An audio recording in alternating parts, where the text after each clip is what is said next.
बहुत सारे लोग हैं वो कह रहे हैं हमें वेद समझ नहीं आ रहे, हमें गीता समझ नहीं आ रही, हमें धर्म समझ नहीं आ रहा, हमें अध्यात्म समझ नहीं आ रहा, हमें संस्कृति समझ नहीं आ रही, हमें कुरान समझ में नहीं आ रही, इसकी सच्चाई क्या है, हमें बाइबल समझ नहीं आ रही, इसकी सच्चाई क्या है। तो उन सब के लिए महर्षि दयानंद ने 300 धार्मिक,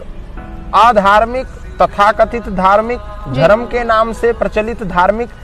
इन 300 किताबों का निचोड़ दिया है सत्यार्थ प्रकाश में, लाइट ऑफ ट्रुथ। उन्होंने कहा कि तुम ना तो सत्य जानते हो ना असत्य जानते हो, जो सत्य है उसको असत्य समझ रहे हो, जो असत्य है उसको सत्य समझ रहे हो। तो इसीलिए मैं इन सब ग्रंथों का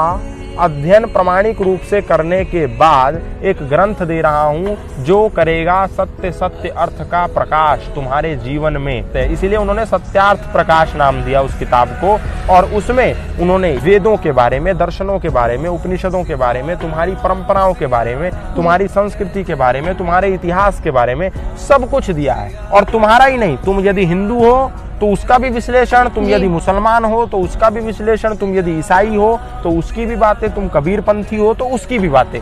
सब बातें उसमें उन्होंने सारांश रूप में समझा दी। जो व्यक्ति उसको पढ़ लेगा उसको धर्म का सही अर्थ समझ में आ जाएगा।